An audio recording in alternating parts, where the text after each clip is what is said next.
할렐루야. 이 시간 저희가 또 다시 한번 주님을 찾고 찾는 올 한 해가 될 수 있기를 소망하면서 우리 함께 찬양합시다.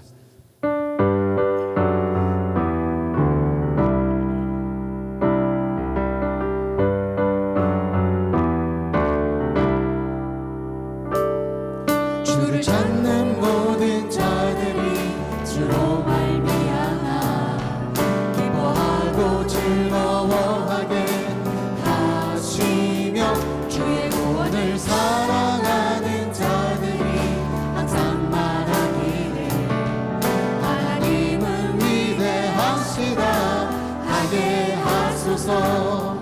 주를 찾는 모든 자들이 주로 말미암아 기뻐하고 즐거워하게 하시며 주의 구원을 사랑하는 자들이 항상 말하기를 하나님은 위대하시다 하게 하소서.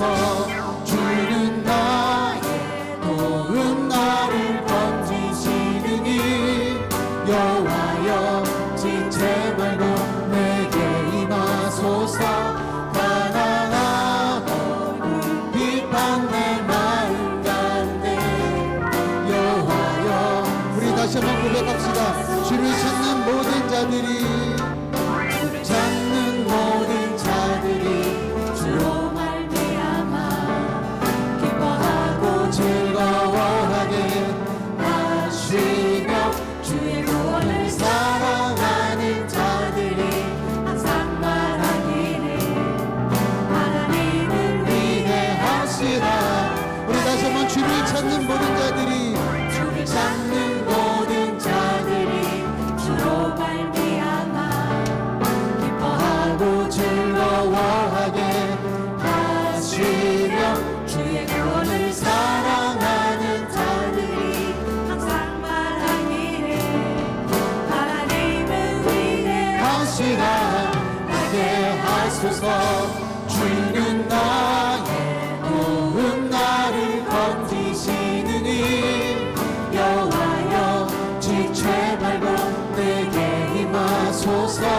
가난하고 비판 내 마음 가운데 여호와여 주는 나의 도움 나의 건지시느니 주는 나의 도움 나를 건지시느니 여호와여 지체 말고 내게 임하소서. 가난하고 비판 내 마음 가운데 여호와여. 우리 한 번 더 고백할까요? 주를 찾는 모든 자들이 주를 찾는 모든 자들이 주로 말미암아 기뻐하고 즐거워하게 하시며 주의 구원을 사랑하는 자들이 항상 말하기를 하나님은 위대하시다 하게. 주를 찾는 모든 자들이 주로 말미암아 기뻐하고 즐거워하게 하시며 주의 구원을 사랑하는 자들이 항상 말하기를 하나님은 위대하시다 하게 하소서. 주는 나의 도움 나를 건지시느니 여호와여 지체 말고 내게 임하소서. 가난하고 비판 내 마음 가운데 여호와여 속히 임하소서. 내가 매일 기쁘게 술래에게 주의 팔이 나를 안보하리요. 내가 주의 큰 복을 받는 천국이여 주의 영. 우리 다시 한번 내가 매일 기쁘게 술래에게 주의 팔이 나를 안보하리요. 내가 주의 큰 복을 받는 천국이여 주의 영이 함께하리라. 성령이 대신에 할렐루야 함께 하시네. 조금 길을 걸으며 밤낮 기뻐하네. 내가 매일 기쁘게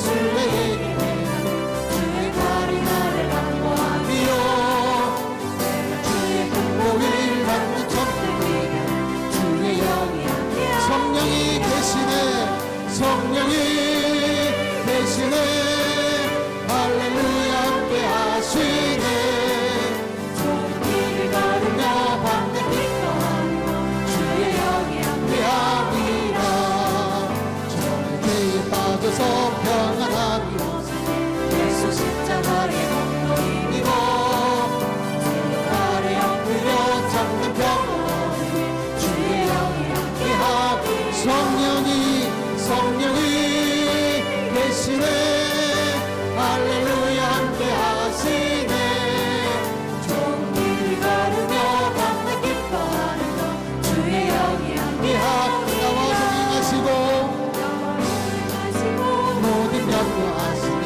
나는 숲에서 기쁘다 내가 깊은 마음으로 주의 뜻을 행하고 주의 영이 함께하고 성령이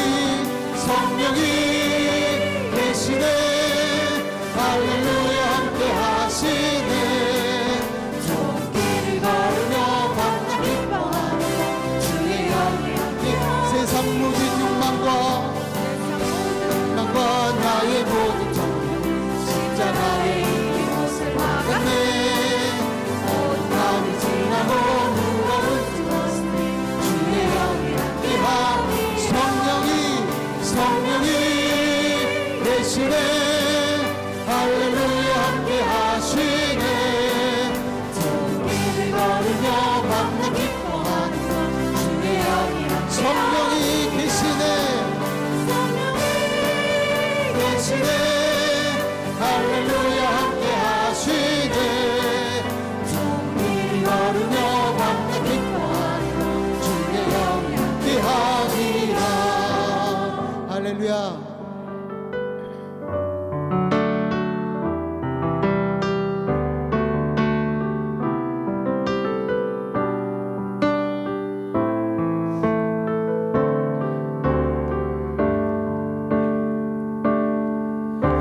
우리 모두 예배하는 자 되며 영과 진리로 주를 예배하자 주가 우리와 함께해 영원히 함께 하시고 마르지 않는 샘으로 우리 채우시리라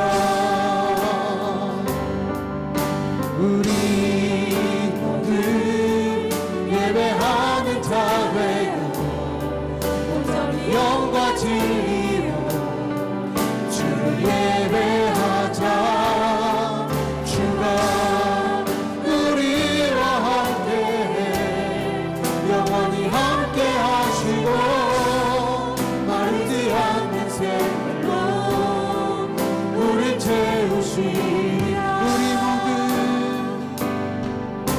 우리 모두 예배하는 자 되며 영과 진리로 주를 예배하자 주가 우리와 함께해 영원히 함께 하시고 마르지 않는 샘으로 우리 모두 예배하는 자 되어 우리 모두 예배하는 자 되어 영과 진리로 주를 예배하자 주가 우리와 함께해 영원히 함께 하시고 마르지 않는 샘물로 우리 마지막 한 번 더 고백합시다 우리 모두 예배하는 자 되어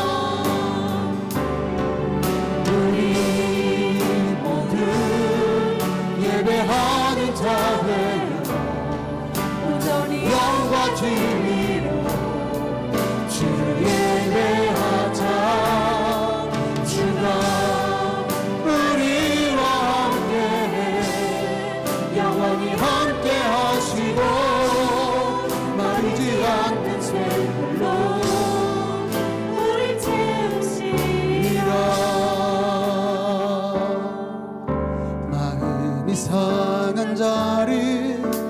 고치시는 주님 하늘의 아버지 날 충만하소서 주의 길로 인도하사 자유케 하소서 새 일을 행하사 부게 하소서 의에 줄이고 목이 마르니 성령의 길을 부소서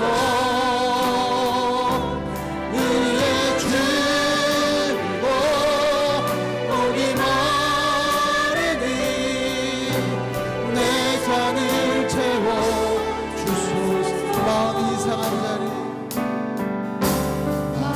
이상한 자를 고치시는 주님 하늘의 아버지 날 주관하소서 주의 길로 인도하사 자유케 하소서 새 일을 행하사 우리 다시 한번 고백합시다.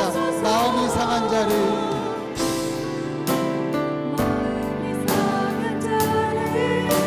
고치시는 주님 하늘의 아버지 날 주관하소서 주의 길로 인도하사 자유케 하소서 새 일을 행하사 부게 하소서 의에 줄이고 목이 마르니 성령의 길을 부소서 의에 줄이고 목이 마르니 내 잔을 채워 의에 줄이고 목이 마르니 의에 줄이고 목이 마르니 성령의 길을 부소서 의에 줄이고 목이 마르니 내 잔을 채워주 성령으로 채우사 성령으로 채우사 주 보게 하소서 주의 임재 속에 은혜 알게 하소서 주님대로 살아가리 세상 끝날까지 나를 잊으시고 새날 열어주소서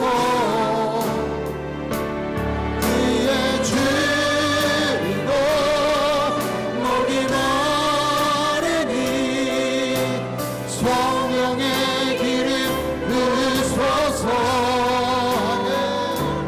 의에 줄이고 목이 마르니 내 잔을 우리 다시 한번 선포합시다.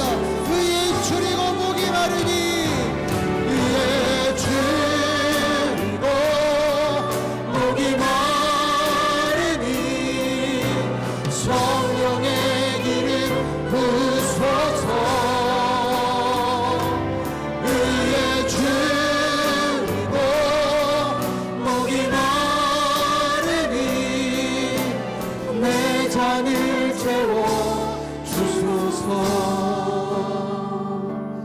의에 줄이고 목이 마르니 성령의 기름 부소서 의에 줄이고 목이 마르니 내 잔을 채워 주소서.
태어나 사는 것, 내가 이 땅에 태어나 사는 것, 어린아이 시절과 지금까지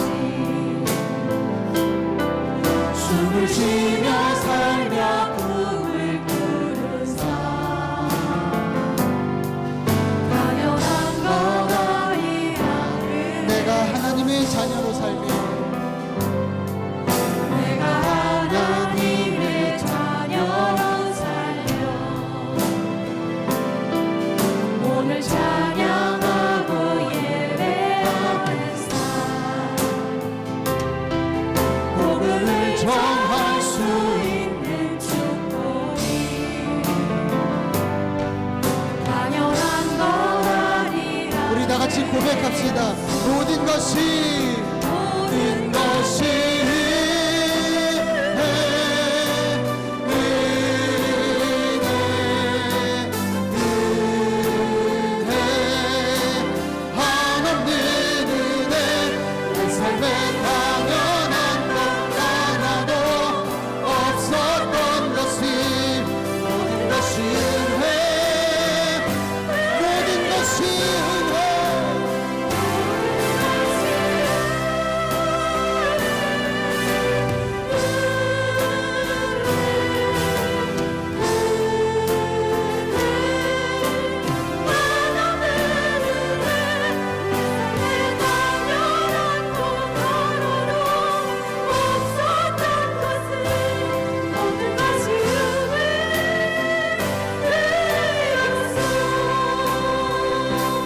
시간 다 같이 자리 일어나 주셔서 우리 영광된 주님을 찬양합니다.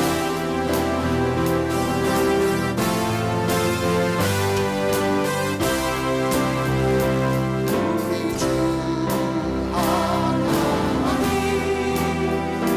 영광과 존귀를 받기에 합당하신 지금 여기 계신 하나님 온 천지 만물을 지으시고 하시는 원능과 능력으로 주의 말씀을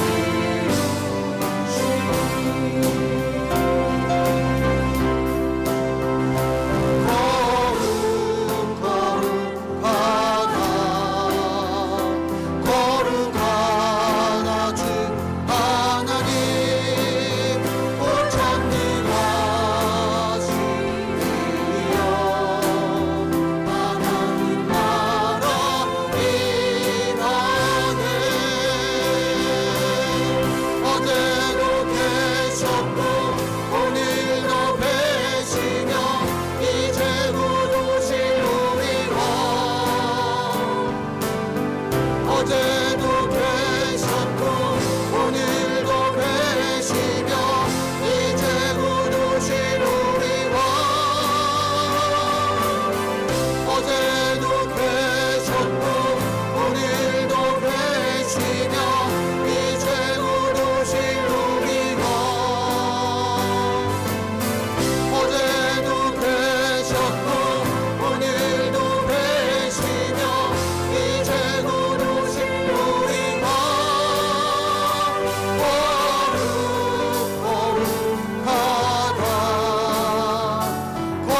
거룩하다 주 하나님 그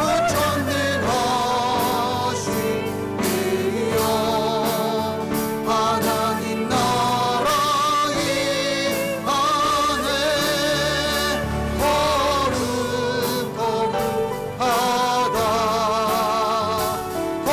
거룩하다 주 하나님 그 전능하시니여 하나님 나라 임하네.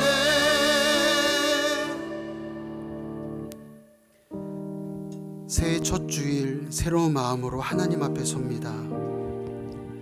지난 한 해를 돌아보면 감사보다 아쉬움이, 순종보다 연약함이 먼저 떠오를 때도 있습니다. 말로 또 생각으로, 삶으로 하나님을 온전히 신뢰하지 못했던 우리의 모습을 지금 이 시간 다시 한번 주님 앞에 내려놓기를 원합니다. 이 시간 저희들이 눈을 감고 우리 각자 자리에서 정직한 마음으로 한 주간의 삶을 돌아보며 참회의 기도로 나아갑니다.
이 시간 함께 드리는 고백의 기도 시편 77편 13절로 20절 말씀입니다.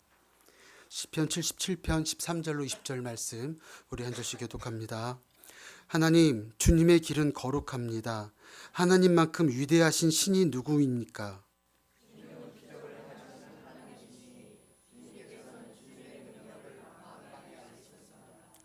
주님의 백성 곧 야곱과 요셉의 자손을 주님의 팔로 속량하셨습니다.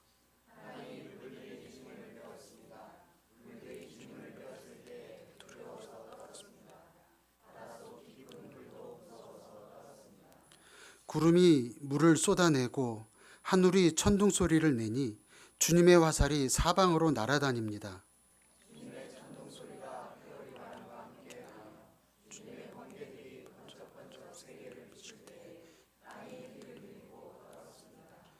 주님의 길은 바다에도 있고 주님의 길은 큰 바다에도 있지만 아무도 주님의 발자취를 헤아릴 수 없습니다. 모세와 아론의 손으로 인도하셨습니다. 아멘. 사도신경으로 우리의 신앙을 고백합니다. 전능하사 천지를 만드신 하나님 아버지를 내가 믿사오며 그 외아들 우리 주 예수 그리스도를 믿사오니 이는 성령으로 잉태하사 동정녀 마리아에게 나시고 본디오 빌라도에게 고난을 받으사 십자가에 못 박혀 죽으시고 장사한 지 사흘 만에 죽은 자 가운데서 다시 살아나시며 하늘에 오르사 전능하신 하나님 우편에 앉아 계시다가 저리로서 산자와 죽은 자를 심판하러 오시리라. 성령을 믿사오며 거룩한 공회와 성도가 서로 교통하는 것과 죄를 사하여 주시는 것과 몸이 다시 사는 것과 영원히 사는 것을 믿사옵나이다. 아멘. 이 시간 다 같이 자리에 앉으셔서 찬송가 428장 찬송합니다.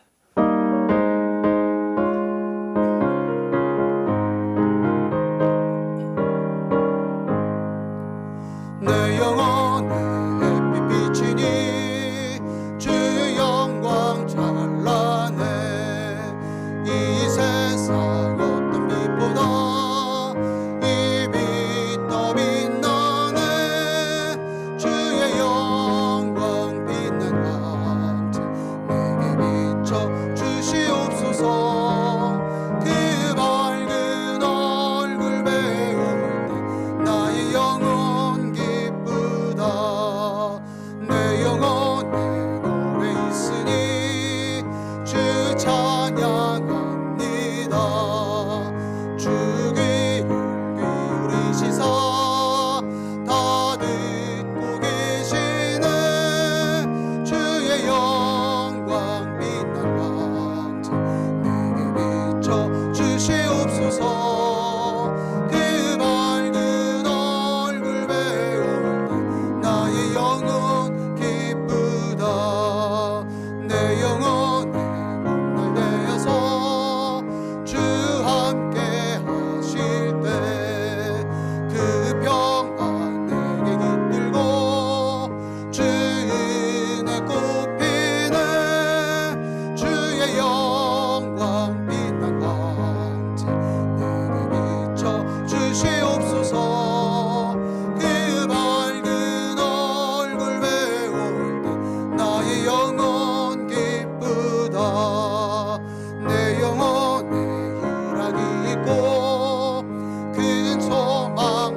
함께 기도하시겠습니다.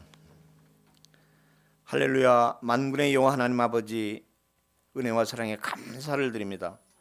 새해 첫 주일 아침 아버지의 자녀들이 믿음과 순종으로 예수봉담 재단에 함께 모여 찬양과 경배로 마음을 다하고 뜻을 다하며 성품을 다해 하나님 아버지께 예배드립니다.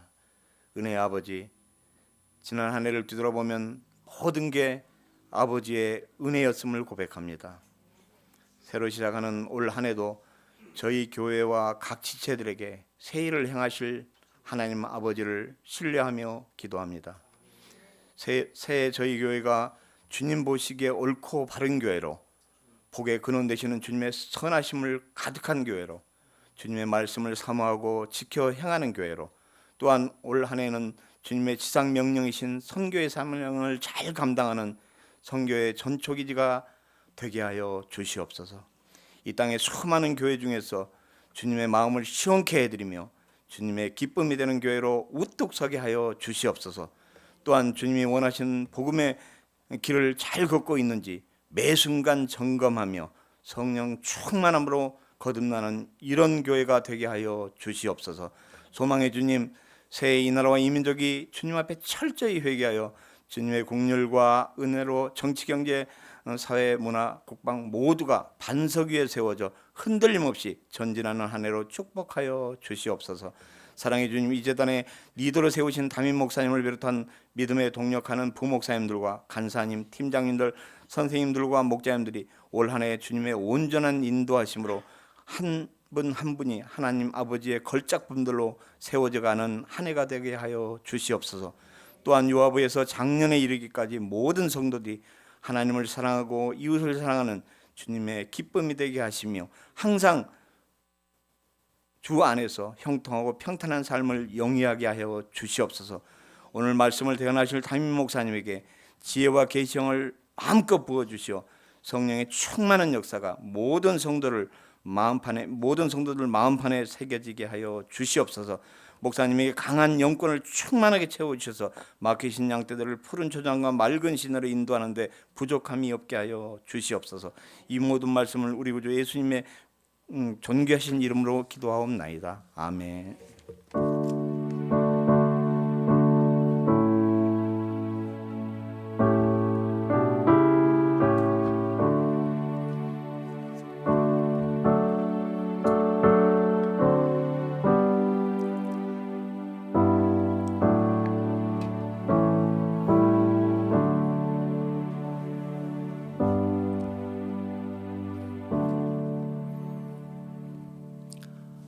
우리 찬양하면서 봉헌할까요?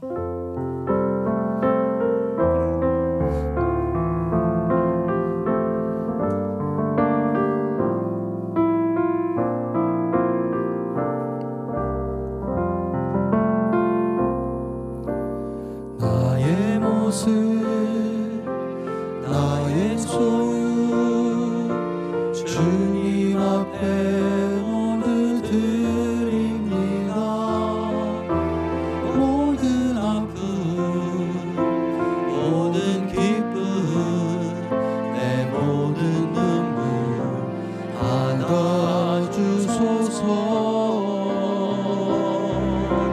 나의 생명을 드리니 주 영광 위하여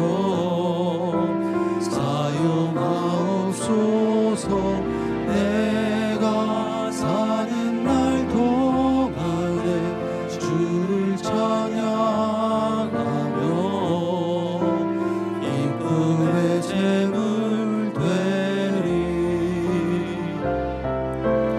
나를 받아주소서.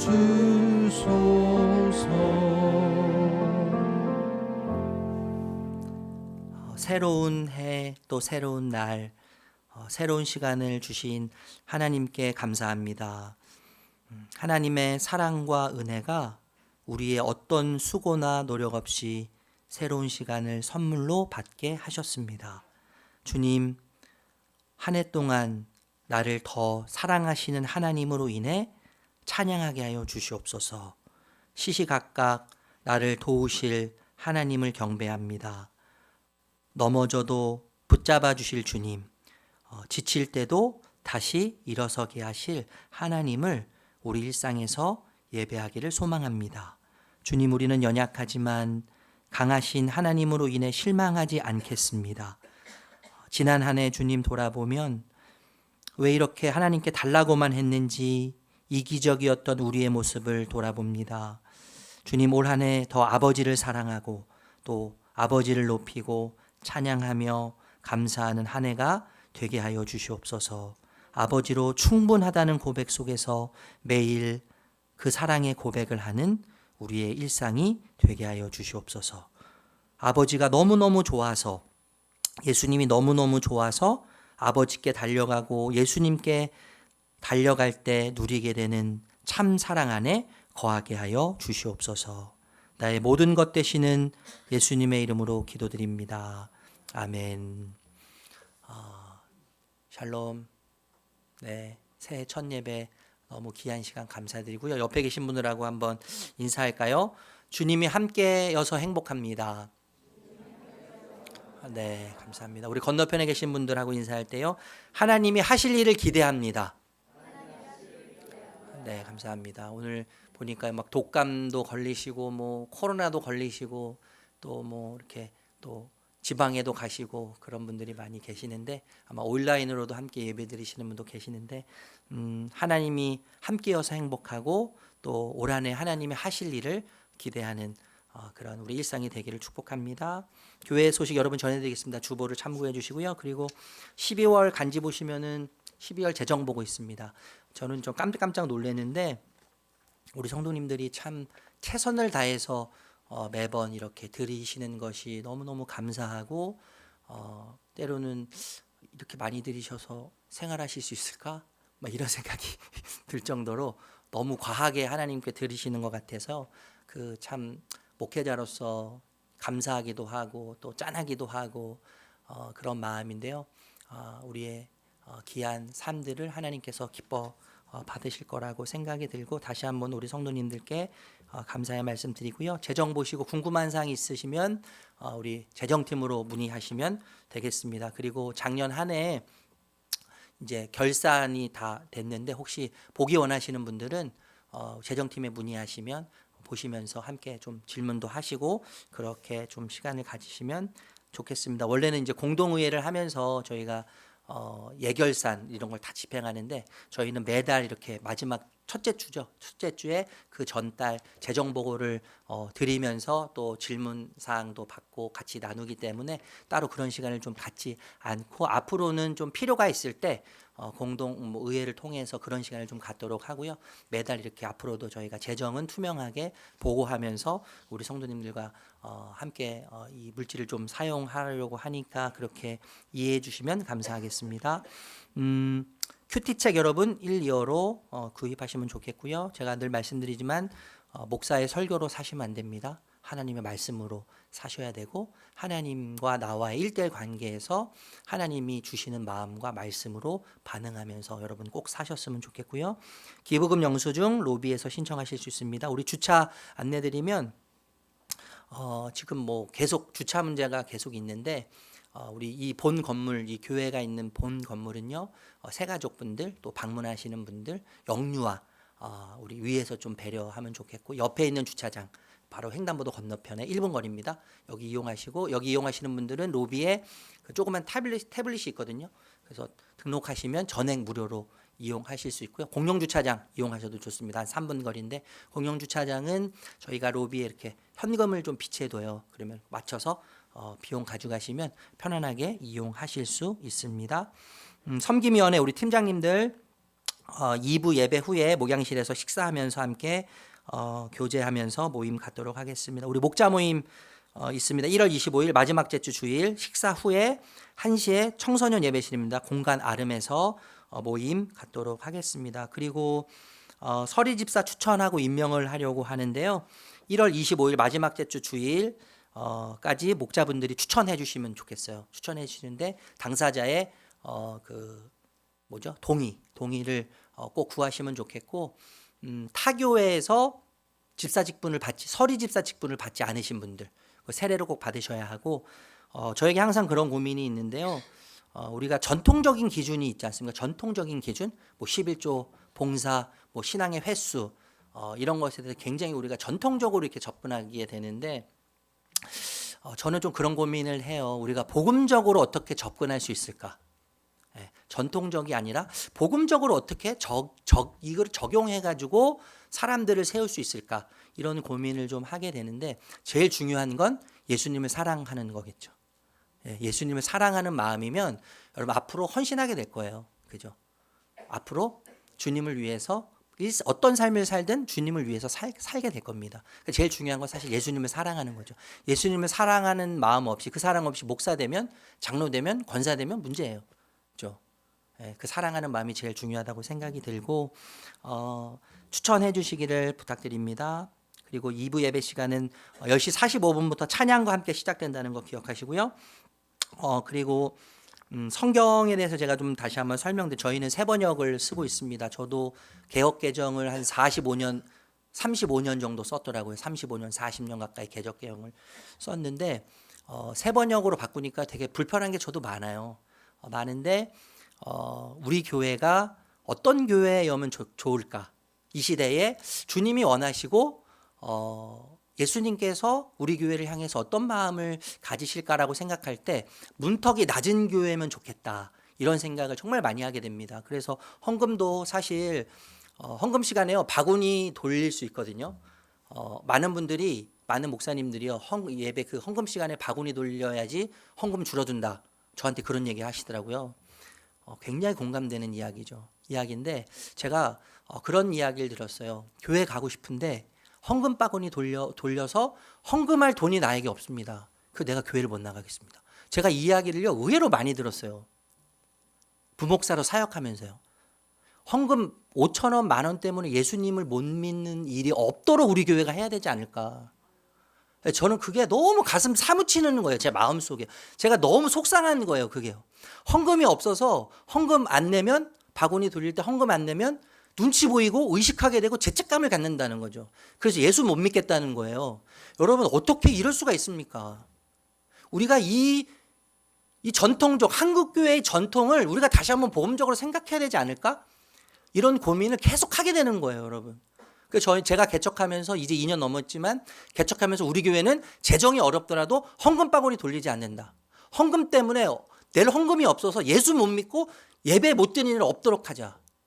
제가 가슴 치면서 제가 결정했거든요. 지금도 그런 얘기 듣습니다. 헌금 바구니 돌려야 되잖아요. 그런데 한 영혼이 너무나 소중한 거죠. 소중하고, 근데 그것을 잘 우리 성도님들이 또 이해해 주시고 받아주셔서 감사드리고, 그런 차원에서 개역개정, 저는 개역개정이 너무 편한데 예수 처음 믿는 분들이 참 많으세요. 저희 교회는요.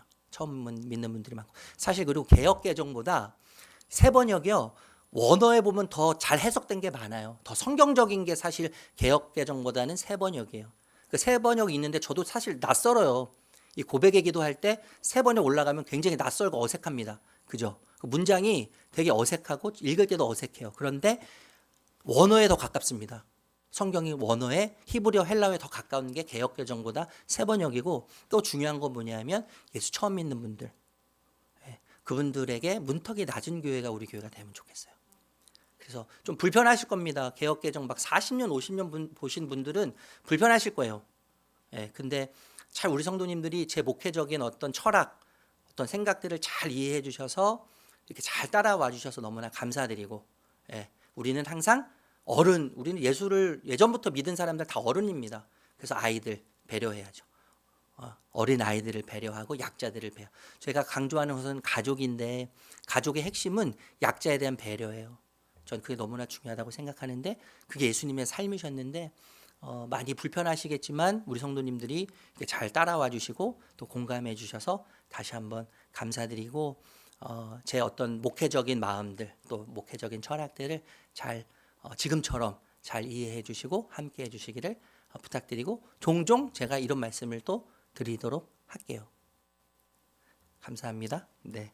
그리고 말씀 카드, 2026년도 말씀 카드 로비에서 가져가실 수 있으니까 우리 김가희 간사님께 말씀해 주시면 감사하겠습니다. 우리 한준 목사님 어디 계시죠?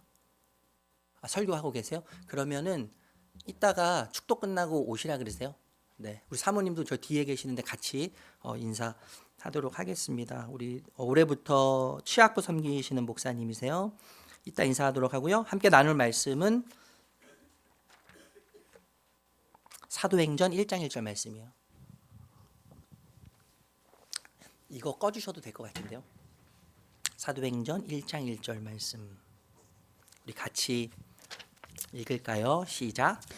데오빌로님, 나는 첫 번째 책에서 예수께서 행하시고 가르치신 모든 일을 다루었습니다. 아멘. 작년에는 우리가 갈라디아서 말씀을 나눴고요. 올해는 되는 데까지 내년이 될 수도 있고요. 사도행전 말씀을 좀 생각하려고 합니다. 트렌드 코리아라고 하는 책이 있어요. 매년 이제 다음 해에 어떤 소비, 사회, 문화 트렌드가 어떻게 흘러갈 것인지에 대해서 소개해주고 정리하는 책입니다. 트렌드 코리아 2026이라는 책이 있는데 26년도의 메인 슬로건을 홀스 파워라고 했어요. 홀스 파워 해석하면 말의 힘 능력이죠. 말의 힘, 말의 능력 이렇게 해석할 수 있는데 빠르게 달리되 결국 방향을 잡는 것은 사람이다 이거예요. 인공지능이 발달하고 뭐 기술이 아무리 발달해서 세상이 빠르게 움직인다고 하고 변화된다고 할지라도 속도를 조율하고 뿐만 아니라 가치를 창출하는 결정적인 역할은 인간에게 있다는 것이죠. 인간이 결정한다는 거예요.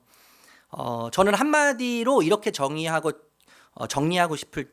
싶은데요. 어떻게 살 것인가의 문제라고 생각할 수 있다는 것이죠. 어떻게 살 것인가? 인간으로서 우리가 2026년도를 이 급변하는 세상 속에서 인공지능과 기술의 수많은 발전과 빠른 변화 속에서 우리가 어떤 삶을 살아내야 하는가? 인간으로서 어떻게 살아가야 될 것인가라고 하는 문제라고 생각할 수 있을 것 같습니다. 갈라디아서가 여러분 무엇을 믿을 것인가? 믿음의 내용이라면 사도행전은 어떻게 살아낼 것인가? 우리의 삶의 태도와 행위에 대해서 보여주는 책이라고 할 수 있죠. 사도행전 말 그대로 사도들의 행전, 기록이에요. 이야기예요. 전기예요. 사도라는 것은 보냄을 받은 자죠. 하나님으로부터 예수님으로부터 보냄을 받은 자들이 어떤 이야기들, 어떤 행동을 통해서 이야기를 써내려가는가를 기록한 것이라고 생각할 수 있지 않겠습니까? 따라서 여러분 사도행전은요. 단지 지식으로 아는 사람들, 지식을 배운 사람들에 의해서 세상이 바뀐 이야기가 아니죠. 그런 이야기가 아니라 사도행전은 행동한 사람들, 진리를 채우고 진리를 배워서 진리에 반응함으로 행동한 사람들에 의해서 세상이 바뀐 이야기가 사도행전의 이야기라는 것이죠. 토마스 아켄피스가요. 그리스도를 따르지 않는 배움, 그리스도를 따르지 않는 지식은 행하지 않는 지식이죠. 이 지식은 우리를 높이지 못하고 오히려 우리를 무겁게 만든다. 이렇게 이야기했습니다. 1절 말씀 다시 한번 읽어볼게요. 1절 시작. 데오빌로님, 나는 첫 번째 책에서 예수께서 행하시고 가르치신 모든 일을 다루었습니다. 데오빌로에 대해서 우리가 송구영 신예배 때 짧게 나눴지 않습니까? 이 데오빌로라고 하는 뜻은 사랑받는 자, 하나님으로부터 사랑받는 자, 하나님의 친구, 하나님의 벗 이런 뜻인데 누가복음에 보면 데오빌로 각하라고 표현하거든요. 이 누가가 그러니까 고위 관료였다고 우리가 생각할 수 있는데 이 이름의 뜻을 생각하면 하나님의 사랑을 받는 자, 하나님의 친구, 하나님의 벗이라고 하는 이름의 의미를 생각하면 사실 우리 모두가 다 하나님의 친구죠. 우리 모두가 다 하나님의 사랑을 받는 하나님의 벗입니다. 그렇기 때문에 이 사도행전은 나를 위한 책이죠. 우리를 위한 책이라고 생각할 수 있어요. 첫 번째 책에 대해서 이야기하지 않습니까? 누가복음, 좀 전에도 말씀드렸지만 누가복음이에요. 누가가 누가복음을 기록했고 이 누가복음을 기록한 누가가 사도행전까지 기록했습니다. 그런데 이 누가가 이 누가복음에 대해서 이야기를 할 때 누가복음의 주제를 이야기하는데 그 누가복음의 주제는 뭐예요? 예수께서 행하시고 가르치신 모든 일이라는 것이죠. 이게 누가복음의 주제예요. 제가 여러분 오늘 함께 여러분들과 유념해서 봐야 할 점, 보고 싶은 점은 사도행전의 시작이 예수께서 행하셨다, 예수께서 가르치셨다로 시작된다는 것을 좀 유념해서 함께 살펴보고 싶습니다. 누가복음의 주어, 누가복음의 주체는 누가복음을 기록한 누가가 아니라는 것이죠. 누가가 아니라 누가복음의 주체, 누가복음의 주어는 누구세요? 예수님이세요. 하나님이세요. 네. 누가가 한 누가의 이야기가 아니라 하나님의 이야기고 하나님이 하신 것에 대한 이야기죠. 여러분 사도행전도 마찬가지입니다. 사도행전은 사도들의 일대기를 기록했지만, 사도들의 전기를 기록했지만, 그렇지만 사도들이 사도행전의 주인이 아니에요. 주어가 아니에요. 주체가 아닙니다. 사도들이 한 것이 아니에요. 하나님이 하신 하나님의 이야기예요. 하나님이 주체시고 하나님이 주어신 이야기가 사도행전이죠. 그래서 사도행전을 뭐라고도 이야기해요? 성령행전이라고도 이야기한다는 것이죠. 성령행전. 여러분, 하나님이 주어십니다. 이게 정말 중요해요. 우리가 신앙생활할 때요. 하나님이 주어세요. 우리는 동사일 뿐이죠. 이게 정말 중요한 거예요. 이 말의 의미는 뭐냐 하면 하나님은 주체 되시고 하나님이 주어시고 나는 주체이신 하나님의 응답하는 존재라는 거죠. 하나님, 주체이신 하나님의 응답하는 존재로서 일상 속에서 하나님께 반응하고 진리에 반응함으로 하나님을 드러내고 구현하는 동사의 존재로 살아가는 자가 바로 신자인 나라는 것이죠. 이게 굉장히 중요합니다. 그래서 보네퍼, 우리가 잘 아는 보네퍼가요, 진정한 믿음은 동사로만 존재한다 그랬어요. 동사로만. 동사가 없는 믿음이 아닌 거죠.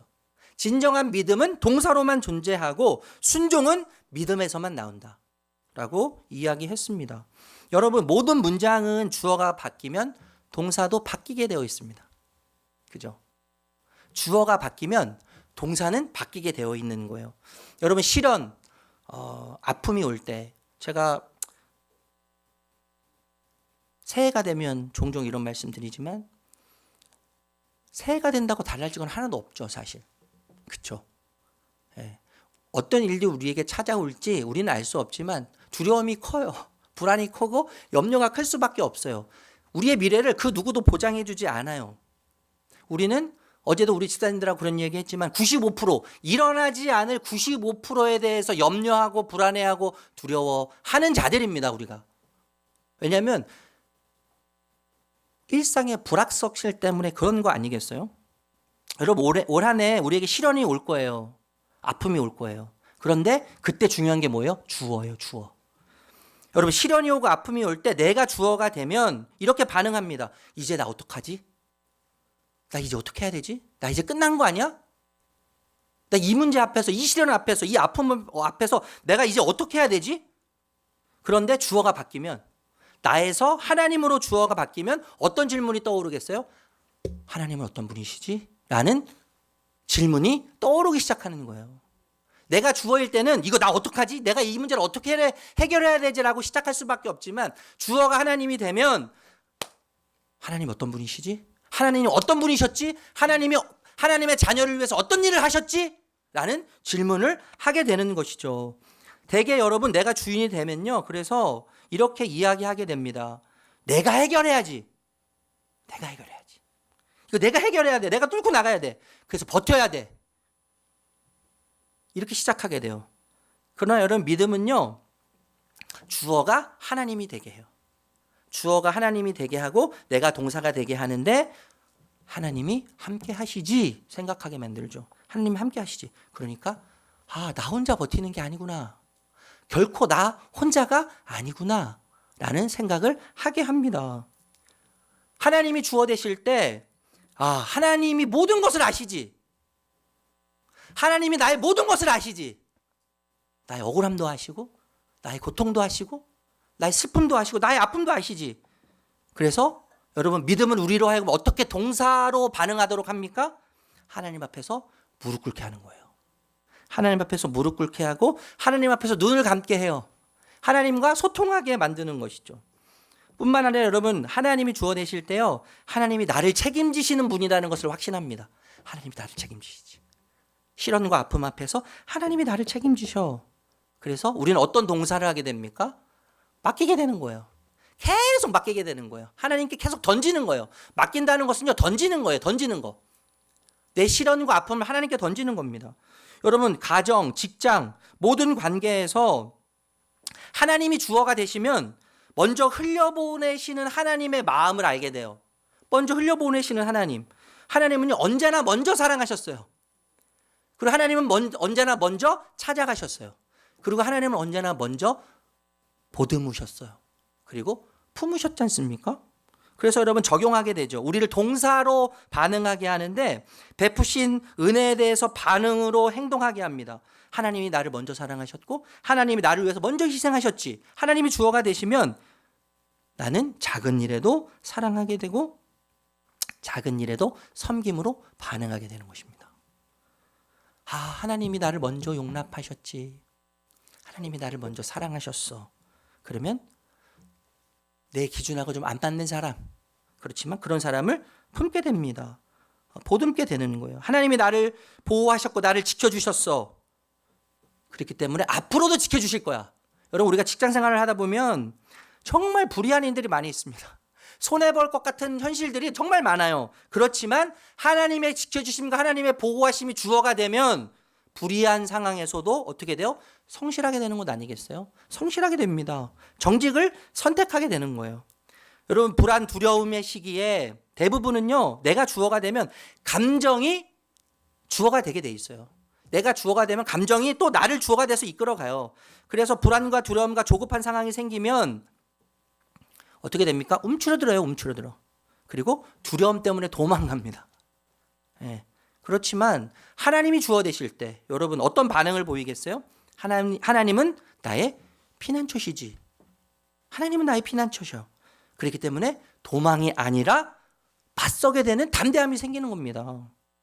하나님이 나를 붙드시지 않습니까? 나를 붙드셔요. 하나님 나를 붙드시는데 따라서 불안과 두려움이 내 일상에서 벗어나면 너무 좋겠지만 사실 그럴 때는 없죠. 거의 100% 없죠. 그래서 어떤 동사로 반응하게 돼요? 불안과 두려움이 여전히 존재하지만 불안과 두려움과 함께 주님의 힘을, 능력과 용기를 힘입어 오늘을 살게 되는 동사로 걷게 된다는 것입니다.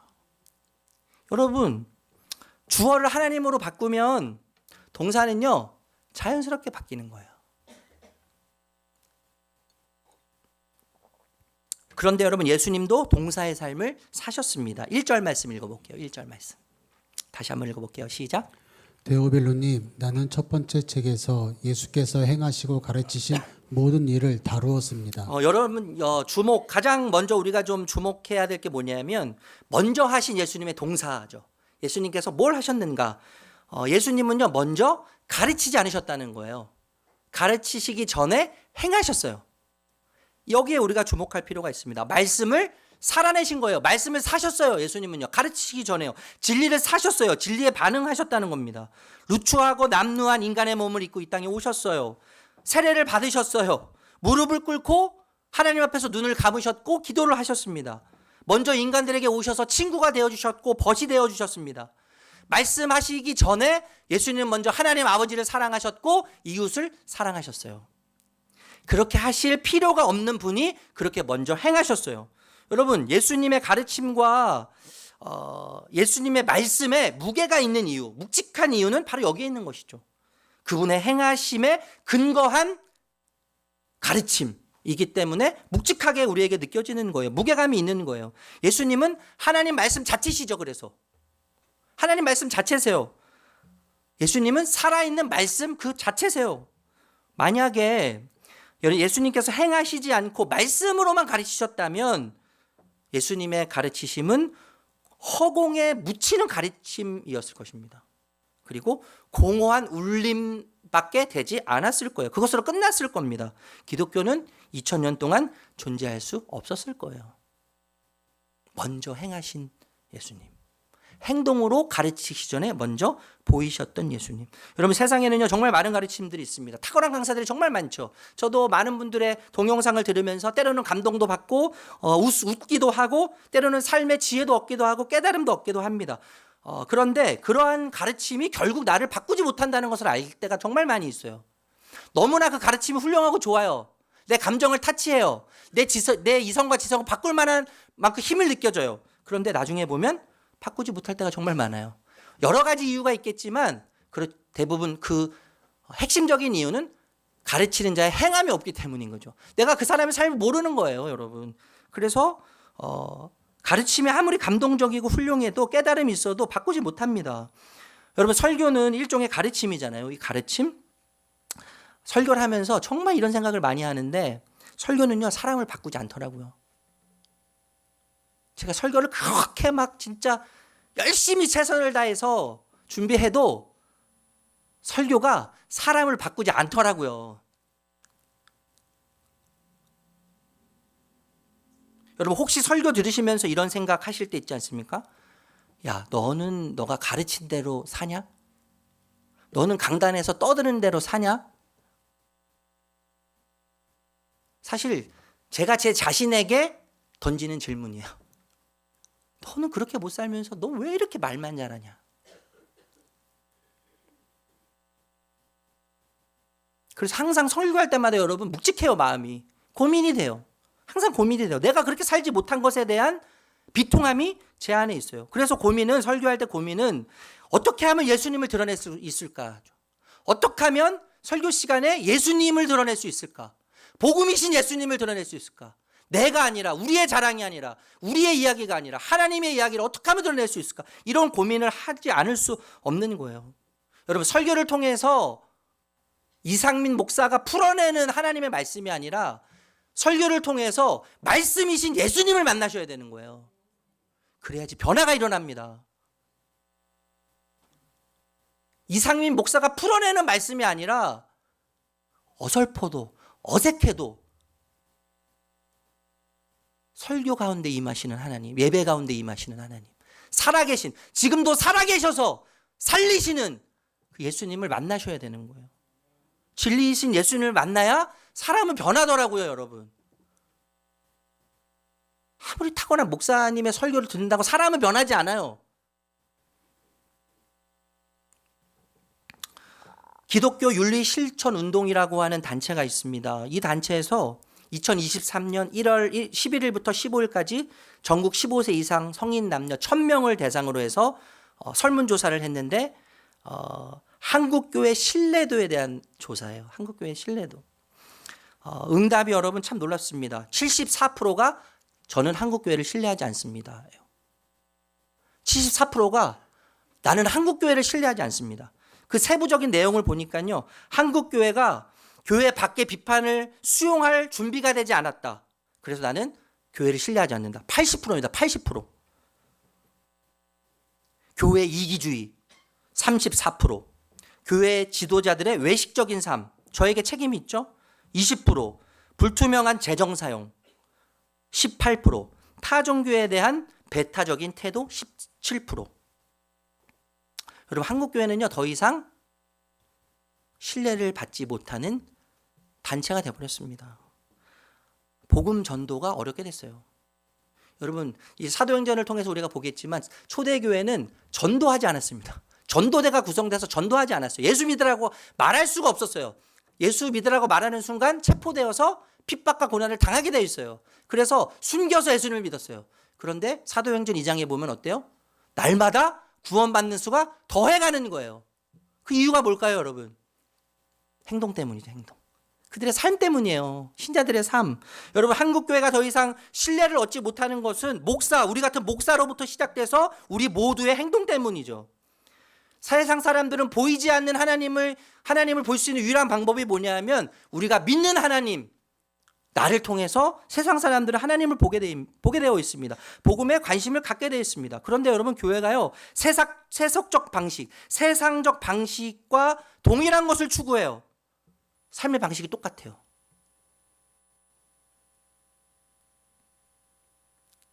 더 이상 교회에 기대할 것이 없게 되었습니다. 세상과 교회가 똑같아졌어요. 다를 것이 하나도 없어요. 어쩌면 세속적 가치를 더 사랑하고 더 추구하는 집단이 되었는지도 몰라요. 제가 아까도 말씀드렸지만 여러분, 직분 세우는데 헌금 얼마 하느냐, 11조 하느냐, 이거 중요하지만 여러분, 이게 절대적일 수 없는 거 아니에요? 그래서 목회자로서 고민이 되는 거예요. 교회 리더를 세울 때 그럼 과연 어떤 기준이 돼야 되는가? 예수님을 사랑하는 거 너무 화려하고 그럴싸할 말이죠. 근데 그 기준을 우리가 어떻게 세우냐 말이에요. 혼란스러운 거죠. 여러분, 세상은 우리를 향해 실망해 하고 있습니다. 그 실망은 기독교에 대한, 우리에 대한, 예수를 믿는 우리에 대한 사실 기대감이 담겨져 있다는 것이죠. 그래서 오히려 감사하죠. 실망했다는 표현이. 그 실망 안에는 신자들은 우리와 달라야 하지 않느냐라고 하는 기대가 담겨져 있다고 생각합니다. 그렇다면 우리가 매일 던져야 할 질문이 있어요. 과연 신자로 어떻게 살아낼 것인가? 이 질문 앞에 우리가 매일 이 질문을 던지며 이 질문 앞에 우리의 삶을 살아내야 된다고 생각합니다. 우리의 영원한 숙제죠. 과제죠. 여러분, 예수님은요 먼저 행하셨습니다. 그리고 다른 동사의 자리로 가세요. 1절 말씀 다시 한번 읽어보도록 할게요. 1절. 우리 성도님들은 사실 너무나 잘하고 계시는데 제가 감정적으로 좀 복받쳤나 봐요. 우리 1절 말씀 다시 한번 읽어보도록 할까요? 시작. 데오벨로님, 나는 첫 번째 책에서 예수께서 행하시고 가르치신 모든 일을 다루었습니다. 여러분, 예수님이 먼저 행하시고 그리고 가르치고 계시죠. 가르치시는 사역은 예수님의 사역 중에서 아주 중요한 주요 사역이었어요. 여러분, 신앙이란 뭘까요? 신앙은 입의 가르침으로 가능한 것이 결코 아니죠. 입의 가르침으로 가르치는 것이 신앙이 결코 아닙니다. 몸의 가르침이죠. 몸의 가르침. 몸으로 가르쳐야지 가르치는 거예요. 삶으로 가르치는 것만 그래서 남는 거죠. 그런 책 있잖아요. 삶으로 가르치는 것만 남는 거예요. 삶으로 가능한 것이 신앙이지 않습니까? 여러분, 그래서 예수님은요 3년 동안 12제자들을 모아서 그들과 함께 먹고 마시고 자면서 예수님은 몸으로 가르치셨습니다. 삶으로 가르치셨어요. 그리고 인격으로 가르치셨어요. 만일 여러분 예수님의 삶이 예수님의 가르침과 조화되지 못했다면 예수님의 제자들은 예수님을 이미 벌써 떠났을 거예요. 다시 한번 신앙에 대해서 여러분에게 여쭙고 싶습니다. 신앙이란 뭐예요? 일시적인 또 순간적인 감정이 결코 아닙니다.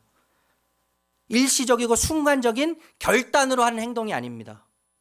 지속성, 연속성이 신앙의 밑바탕이 돼야 되죠. 기초가 돼야 되는 거 아니겠어요? 여러분, 개인의 신앙은 그래서 관념과 사상이 아니라 삶의 방식이어야 합니다. 복음이 우리의 삶의 방식이어야 돼요. 복음이. 예수님이 나를 위해서 무엇을 하셨는가의 복음이 우리 삶의 방식이어야 돼요. 나는 복음에 어떻게 반응해야 되는가? 예수님이라면 어떻게 선택하실 것인가? 예수님이라면 어떻게 행동하실 것인가? 예수님이라면 저 사람을 어떻게 대하실 것인가? 삶의 방식입니다, 여러분. 신앙은. 뿐만 아니라 여러분, 교회는요 조직과 제도가 아니에요. 복음으로 움직이는 공동체죠. 복음으로 움직이는 공동체예요. 여러분, 복음은 그래서 설명이 아닙니다. 설명할 수 있는 게 아니에요. 사실 복음은 살아내는 증거예요. 살아내는 증거. 살아내는 것으로 복음을 설명해야 되는 거예요. 복음을 설명해야 되는 것입니다. 이때 우리의 일상은 예수님을 비추는 생명이 되는 것입니다. 예수님의 생명이 되는 것입니다. 뿐만 아니라 사도행전은 28장에서 끝났지만 사도적인 삶과 사도적인 사명은 우리로 하여금 지속되어지는 거예요. 지속되어지는 거예요. 그런데 여러분, 제가 오늘 사실 나누고 싶은 핵심이 이건데 예수님의 가르침의 가장 중요한 욕심과 요소와 핵심이에요. 욕심. 제가 여러 주석을 찾아보니까 하나님 나라에 대해서 엄청 얘기를 하더라고요. 많이. 예수님께서 이 땅에 오셔서 가르치신 핵심은 하나님 나라다라고 이야기하는데 저는 좀 그게 좀 사실 동의가 거의 안 됐어요. 잘 안 돼서 고민하다가 저 이렇게 결론을 내렸는데 예수님의 가르침의 가장 중요한 요소는 하나님의 아버지 되심이라는 거예요. 하나님의 아버지 되심. 여러분, 어떤 감동도 없으시죠, 사실. 하나님의 아버지 되심에 대해서 어떤 감흥도 없고 어떤 감동도 없어요. 왜냐하면 너무 우리에게 친숙하고 너무 일반적인 이야기예요. 여러분, 그 당시 예수님께서 아버지라고 하셨고 하나님을 절대자를 초월자를 아버지라고 부른다는 것은 상상도 할 수 없는 일이에요, 여러분. 당시에. 여러분, 예수님의 가르침의 목적은 아버지를 드러내는 것입니다. 그리고 그 아버지께 우리를 인도해 가시는 것이에요. 안내해 가는 것이에요. 그 구약 성경에 보면 아버지라는 단어가 15번 나와요. 그런데 신약 성경에 오면 무려 245번이나 아버지라는 단어가 나오는 거예요. 그러니까 예수님의 가르침의 초점에는, 그리고 제자들, 사도들의 가르침의 초점에는 하나님의 아버지 되심이 있었다는 것을 기억해야 되는 것이죠. 여러분, 전 세계 138개국의 젊은이들을 대상으로 해서 이런 질문을 던졌어요. 세상에서 가장 아름다운 단어가 무엇입니까? 여러분 생각해 보세요. 이 세상에서 가장 아름다운 단어가 무엇입니까? 1위가 뭘까요, 여러분? 1위. 네? 엄마. 2위는 열정이에요, 열정. 3위는 미소. 3위는 미소예요. 4위가 사랑이에요, 사랑. 그런데 여러분, 아버지는 몇인 줄 아세요? 아버지라는 단어 70위권 밖이라는 거죠. 우리 아버지들 힘냅시다. 엄마는 1인데 아버지는 70위권 밖이라는 거예요. 제가 어렸을 때 생활기록부를 작성했었습니다. 생활기록부를 작성할 때 존경하는 인물을 적는 난이 있어요. 뭘 적으셨어요? 저는 아버지라고 적었던 기억이 있어요. 존경하는 인물 아버지. 물론 여러분 위인들을 잘 모르고 뭐 아버지가 제일 큰 존재였기 때문에 아버지라고 저는 썼던 것 같은데, 밀가루와 빵 재료를 들고 힘들게 나르셨던 아버지, 그 아버지는 저에게 언제나 기댈 큰 산이었습니다. 정말 산처럼 든든하신 분이었어요. 그래서 아버지에게 칭찬을 받으면 세상을 막 다 얻은 것 같았어요. 그리고 아버지에게 혼이 나면 세상을 다 잃은 것처럼 우울하고 참 슬펐습니다. 제가 기억이 나는데, 제가 머리를 이렇게 잘랐어요. 머리를 이렇게 커팅하고 아빠가 오셔서 아버지한테 이렇게, 아버지 저 머리 잘랐어요 했는데 아버지가 갑자기 저기 화를 내시는 거예요. 야, 머리가 그게 뭐야? 누가 머리를 이따구로 했어? 제가 자르지도 않았는데, 저는 맡긴 것 뿐인데 저한테 막 화를 내시면서 너 이 대문 옆에서 손 들고 서 있어. 그게 아직까지 저는 기억이 나요. 그 어렸을 때 그 머리 그 짧게 자른 그 이상하게 자른 게 뭐라고요? 제가 볼 때 맘에만 들던데, 저희 아버지는 마음에 그렇게 뭐가 안 드셨는지 막 소리를 지르시면서 머리가 그게 뭐야? 저 대문 옆에서 가서 손 들고 서 있어. 두 손 들고 서 있어. 이렇게 아버지한테 혼이 나면 세상을 다 잃은 것 같았어요. 다 잃은 것 같았습니다. 그런 아버지는요, 여러분 무슨 어려움이든 아버지께 맡기면 다 해결해 주실 것 같은 아버지였어요. 내가 갖고 싶은 것이 있어서 아버지께 말씀드리면 내가 원하는 모든 것을 사주시는 아버지, 그런 아버지라고 생각했습니다. 세상에서 가장 크고 위대한 존재 아버지. 저희 아버지는 저에게 언제나 큰 존재였습니다. 그러나 아버지가요, 무서울 때가 더 많았어요. 그리고 아버지가 어려울 때가 정말 많았습니다. 그래서 아버지의 눈치를 볼 때가 일상이었어요. 일상. 아버지의 눈치. 아버지 오늘 기분이 어떤가? 아버지의 눈치를 보면서 혹시 잘못하면 혼나지는 않을까? 꾸중 듣지는 않을까? 눈치를 보면서 어린 시절을 보냈다고 생각해요. 여러분, 아버지라는 단어, 우리 한국 사람들에게는요, 격동의 시대를 온몸으로 살아내며 가족을 위해 헌신한 이름이죠. 아버지. 그러나 말없이 무뚝뚝하고 엄한 모습으로 더 많이 기억되는 단어가 아버지라는 단어 아니에요? 아버지? 사랑을 책임감의 이름으로 표현했던 아버지. 아버지는 사랑과 존경의 대상이지만 어렵고 다가서기 부담스러운 존재. 아버지라는 단어가요, 우리 한국 사람들에게는 정말 많이 오염되어 있는 것 같아요. 그래서 아버지 하면 무섭고 두렵고 떨리고 거리감이 느껴지고 함부로 다가가기 어려운 존재. 그런데 여러분, 예수님은요, 완전히 다른 차원의 아버지를 가르쳐 주시죠. 완전히 다른 차원의 아버지를 예수님은 가르쳐 주세요. 여러분, 하나님의 아버지 되심은 기독교를 다른 종교와 구별짓는 아주 핵심적인 단어입니다. 세상의 어떤 종교도 신을, 절대자를 아버지라고 부르는 종교는 없어요. 하나님이 우리의 아버지 되신다고, 아버지라고 부른다는 이 놀라운 관계와 사실은 세상의 모든 신들, 가짜 신이죠. 세상의 모든 종교, 가짜 종교죠. 그 종교와 기독교, 예수님과 하나님 아버지를 구별짓는 가장 확실하고 뚜렷한 표현이에요. 여러분, 그래서 하나님의 아버지 되시면요, 단순한 호칭이 아닙니다. 하나님과 우리의 관계를 새롭게 정의하는 혁명적인 선언이에요. 혁명적인 선언. 혁명적인 선언. 여러분, 누가복음 15장 우리가 잘 알잖아요. 잃어버린 아들. 그 아들을 찾은 아버지의 반응. 우리가 잘 알지 않습니까? 거기서 우리는 하나님 아버지를 배우게 되는 거죠. 아버지의 명예를 더럽힌 아들. 여러분, 당시에 유산을 달라고, 아들 자기의 몫을 달라고 하는 것은요, 아버지가 죽어도 좋다는 거예요. 당시에 유산을 받게 되는 유일한 조건은 뭐냐면 아버지가 돌아가셨을 때 유산을 받을 수 있거든요. 그러니까 살아계신 아버지한테 유산을 달라고 한다는 것은 아버지가 죽어도 좋다는 이야기 아니겠어요? 아버지의 명예를 실추시키고 아버지를 유산을 달라고 하면서 아버지를 죽은 자로 취급하고 가정을 파괴하고 망신을 주고 결국엔 유산을 받아서 타국으로 가서 방탕하게 살면서 파산한 아들. 모든 것을 다 잃은 파산한 아들. 그 아들이 돌아옵니다, 집으로. 돌아오는데 여러분, 아버지는요,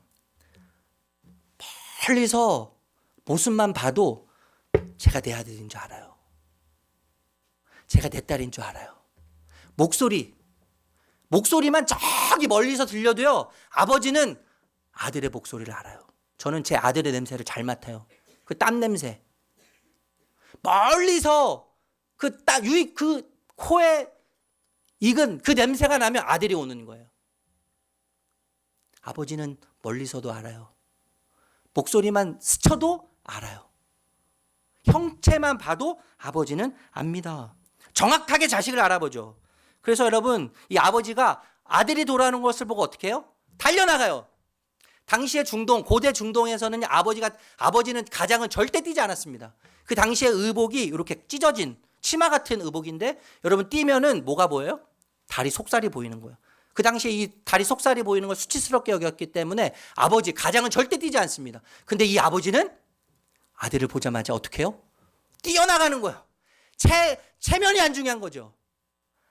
아들이 돌아오기 때문에 아들을 보고 뛰어나가요, 여러분. 그리고 입 맞춥니다. 입을 맞추고 손에 반지를 끼워주고 발에 신을 신기고 좋은 옷을 입혀요. 그 탕자, 아버지를 저주하고 아버지가 죽으면 좋겠다고 이야기하는 이 아들에게 아들의 신분을 다시 회복시켜주는 거죠. 아들의 신분을 다시 회복시켜줍니다. 그리고 송아지를 잡아요. 당시에 여러분, 개인 가정에서 잔치할 때는요, 송아지를 안 잡았어요. 마을 잔치를 할 때만 송아지를 잡습니다. 아들이 돌아온 사건은 개인 가정의 사건이 아니라 마을의 사건이에요. 온 잔치가 아들이 돌아온 그것 때문에, 돌아온 아들 때문에 축제에 빠지는 거예요. 이 아버지, 무모할 정도로 앞뒤 재지 않고 흥청망청 쓰던, 아버지를 저주하고 아버지를 멸시하고 아버지의 명예를 실추시켰던 아들이 돌아왔을 때, 그렇지만 아들 못지않게 이 아버지는 무모할 정도로 앞뒤 재지 않고 흥청망청 아낌없이 받아주는 아버지셨죠. 아버지, 탕보 아버지. 이것이 뭐예요? 하나님 아버지예요. 하나님 아버지. 우리에게 보여주는 하나님 아버지요. 여러분, 하나님은요, 우리가 하나님과 거리를 두고 그분이 아닌 다른 것에 몰두하는 것을 가슴 아파하시는 분이십니다. 여러분, 하나님은요, 우리가 하나님에게 가까이 나아가지 않는 것을 슬퍼하시는 분이시죠. 하나님은요, 우리가 하나님을 잊고 무조건 더 많은 것, 더 화려하게 보이는 것, 더 큰 것만을 요구하는 것을 슬퍼하시는 분이세요. 하나님은 우리와 함께 하시면서 교제하기 원하십니다. 함께 모험하기를 원하세요. 모험하기를 원하세요. 하나님은 하나님의 집으로 돌아오라고 우리를 초대하고 계시고, 그리고 지금도 기다리고 계십니다. 우리를 그 집에서 맞아들이기 위해 마음문을 활짝 열어놓고 기다리시는 분이 하나님이십니다. 여러분, 우리에게 회복해야 할 원초적 이름이 있다면 그것은 하나님 아버지죠. 하나님 아버지. 하나님 아버지예요. 그런데 여러분, 전 이게 더 중요하다고 생각하는데, 잃어버렸던 아들이 집으로 돌아왔어요. 그래서 아버지를 경험합니다. 아낌없이 나눠주고 아낌없이 베푸는, 흥청망청 무모할 정도로 자신을 위해서 베푸는 아버지를 경험합니다. 여러분, 이 아버지를 경험한 것으로 누가복음 15장은 끝나요. 그 이유를 우리가 상상한다면 이 아들은 앞으로 뭘 해야 됩니까?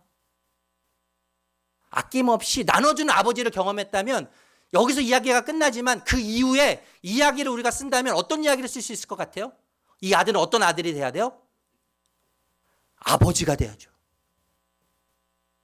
그 아버지를 경험했기 때문에 이 아들은 이제 아버지의 자리에 서야 하는 것입니다. 딸들은 어머니의 자리에 서야 하는 것이죠. 여러분, 저의 아버지는 언제부터인가 작아지셨어요. 강인함, 강직함은 다 사라졌어요. 예전엔 큰 산처럼 의지할 대상이었는데 이제는 작은 뒷동산처럼 아주 초라해지셨습니다. 많은 스트레스를 받으시고 조울증에 걸리셨어요. 1년에 그 병원비만 수천만 원이 나갔어요. 저희 어머니 집이 조그만 게 있었는데 그 집을 팔고 그 병원비를 7천만 원, 8천만 원 15년 전에 냈던 기억이 납니다. 아버지는 지금도 조울증 약을 드시고 계세요. 제가 조금 큰 후에 아버지에 대한 이야기를 들었습니다. 아버지는요, 어렸을 때 어머니를 일찍 떠나보내셨어요. 일찍 돌아가셨어요. 그래서 계모 밑에서 자라셨습니다. 아버지의 아버지는 아마 저희 할아버지는 재산이 좀 있으셨던 것 같아요. 본처와 첩들이 몇 명 있으셨던 것 같아요. 제가 태어났을 때 저희 할아버지는 돌아가시고 저희 아버지에게는 돌보는 어머니가 없으셨기 때문에 그 할아버지의 재산, 아버지의 재산은 그 첩들이 다 가지고 그 재산, 그 후손들에게 나눠주고 본처 자식들은 어떤 재산도 어떤 유산도 물려받지 못했습니다. 저희 아버지는요, 온전한 사랑과 관심을 받지 못하셨어요. 꽂아놓은 보릿자루 취급을 받으셨을 것 같습니다. 외롭게 기댈 곳이 없이 자라나셨을 것이 분명합니다. 여러분, 이제는요, 아버지가 저에게 더 이상 어려운 존재가 아니에요. 무섭지도 않습니다. 이제 아버지가 편해졌어요. 엄마만 바라보는 아이처럼 저희 아버지는 조울증 때문에 약을 드시면서 아내만 바라보는 아내 바라기가 되셨어요. 아내 바라기. 그리고 이제는요, 아들인 제가 아버지의 산이 되어 드릴 때라고 생각합니다.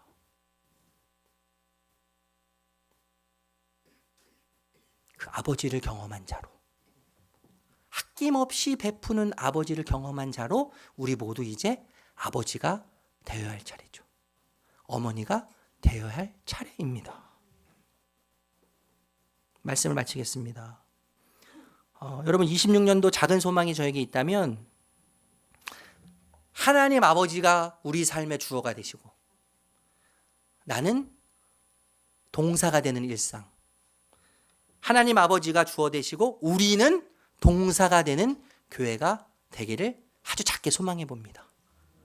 여러분, 이런 말이 있지 않습니까? 어제는 돌아갈 수 없고 오늘은 익숙하지 않으며 내일은 보이지 않는다. 어제는 나를 떠났고 오늘은 나를 시험하며 내일은 믿음을 묻는다. 26년도 여러분, 낯선 오늘이라고 하는 길, 두려운 미래라고 하는 길을 우리가 걷게 되겠지만 하나님 아버지, 아멘? 하나님 누구라고요? 아버지.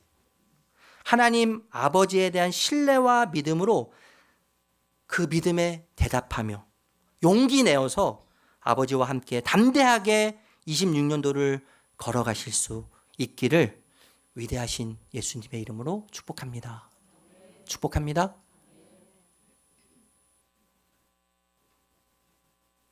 우리 찬양하기 전에 한준 목사님 인사하겠습니다. 사모님하고 나오셔요.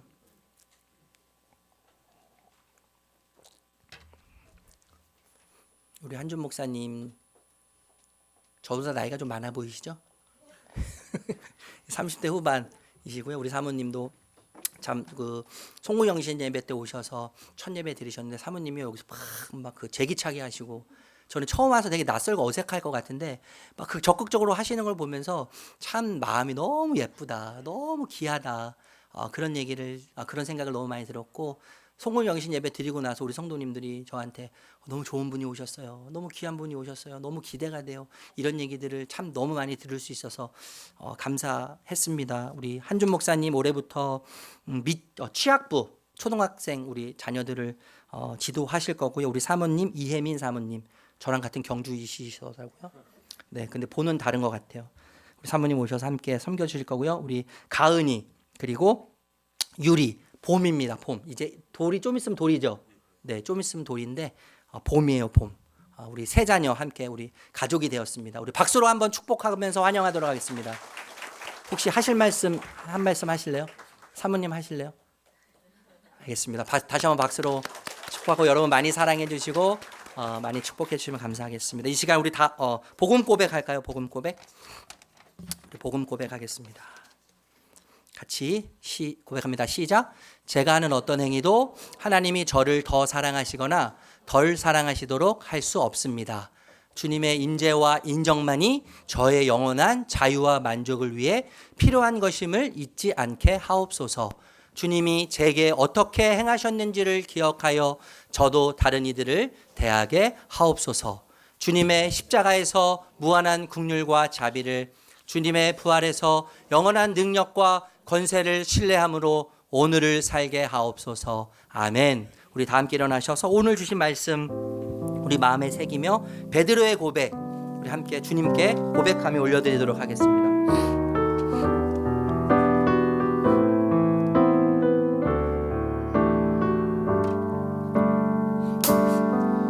내가 가장 후회하지 않는 일, 예수를 따르는 일, 내 금을 버리고 내 사랑들 뒤로 하고 나를 부르신 주님과 동행하는 일, 나의 평생에 소원하는 일, 예수를 닮아가는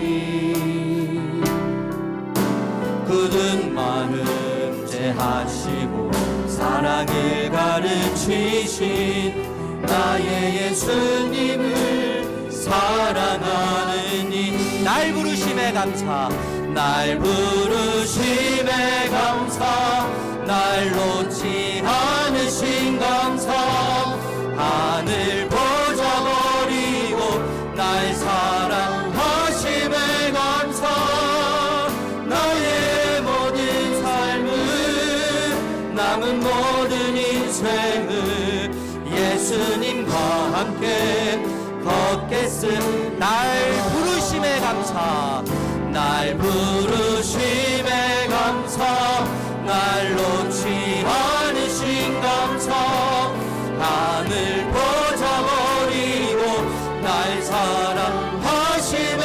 감사, 나의 모든 삶을 남은 모든 인생을 예수님과 함께 걷겠습니다. 네가 나를 사랑하느냐, 네가 나를 사랑하느냐, 네가 나를 사랑하느냐,